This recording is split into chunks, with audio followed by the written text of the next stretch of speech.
Nous continuons avec une autre type d'application. Donc, on est toujours dans le chapitre application des techniques qu'on va voir cette année, quelles sont les applications qu'on vise. Et parmi ces applications, on va voir les équations différentielles stochastiques. Tout à l'heure, le modèle ne prenait pas en compte de l'aléa. C'était une fois qu'on a les conditions initiales, on sait parfaitement où ça va aller, quelle va être la solution. Ceci n'est pas toujours vrai, n'est pas vrai en épidémiologie non plus, mais n'est pas vrai dans plein d'autres situations.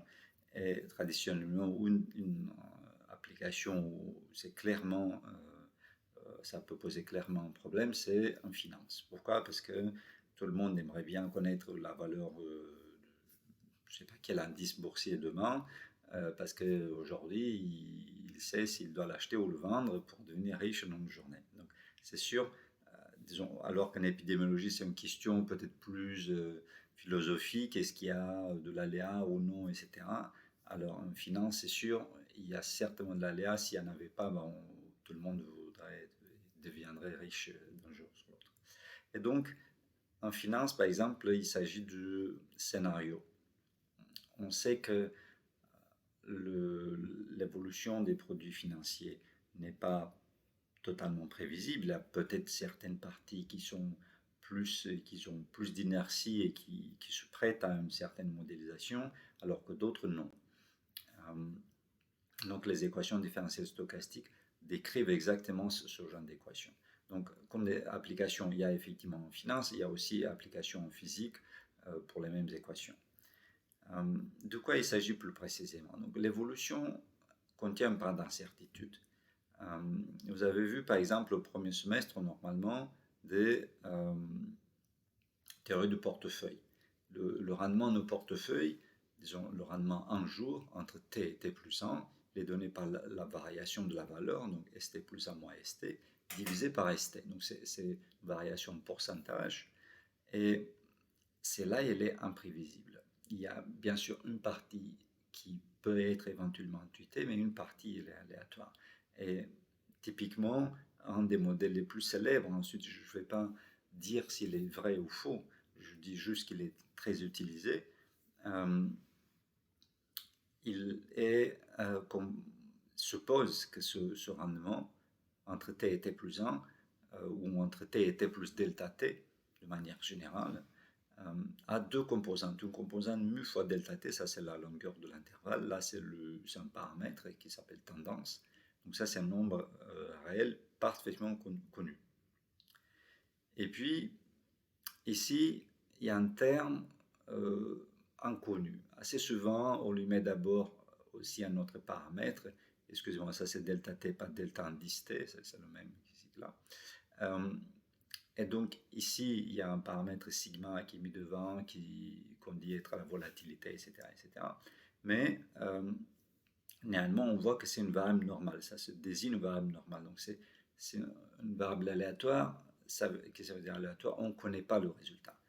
Peut être plutôt ça ou plutôt autre chose, mais intrinsèquement, on ne le connaît pas.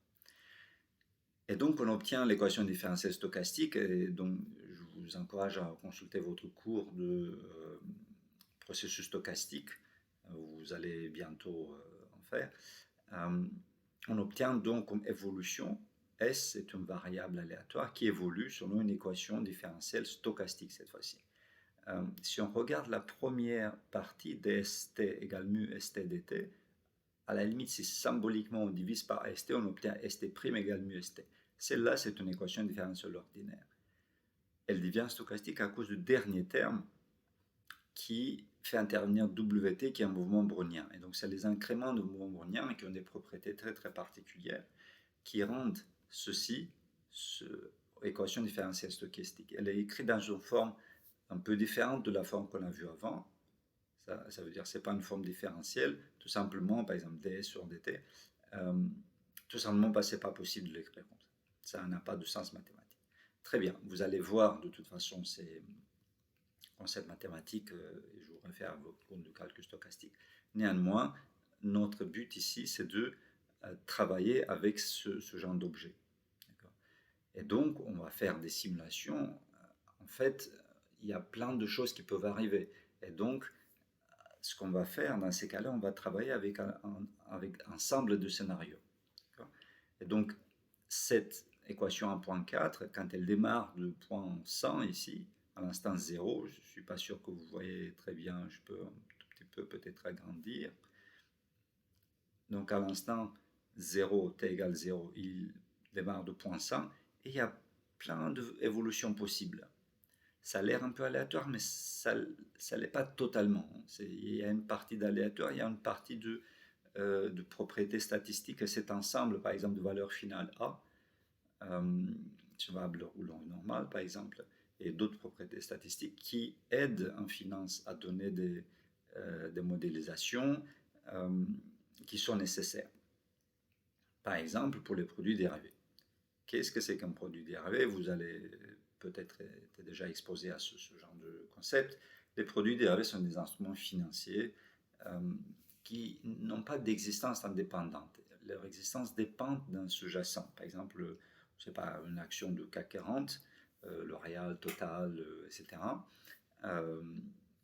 Et on veut écrire un produit dérivé sur celui-là. Donc il y a S de T, il est le sous-jacent, et il y a un autre produit financier, par exemple un call européen, dont la valeur dépend de ce valeur ST.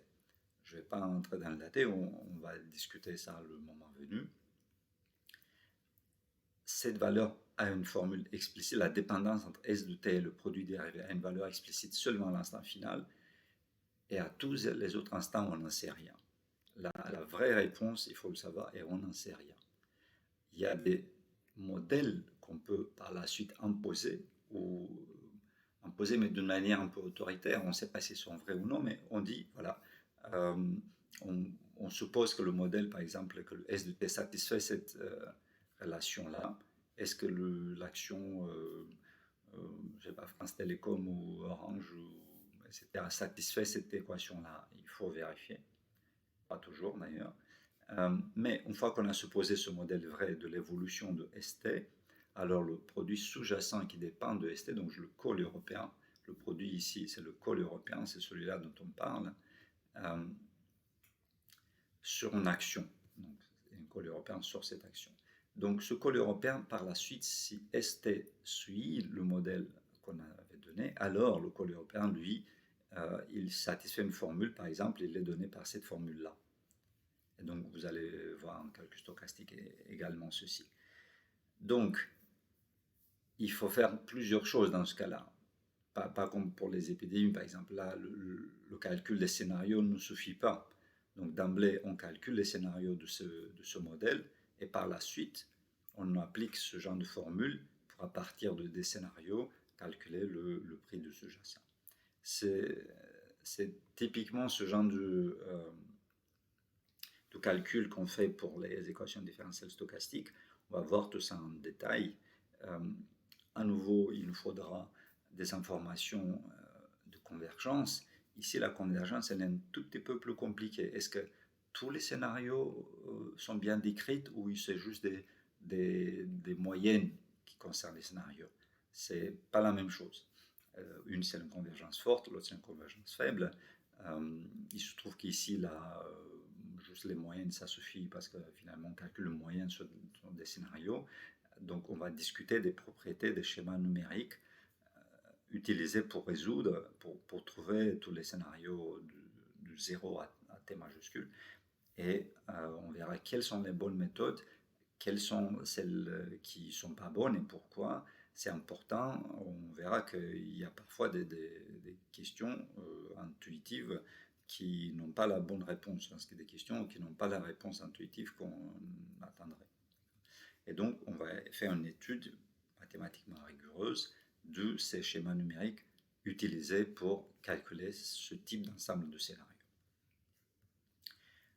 Fini pour ce type d'application, et je vais passer bientôt à la troisième application sur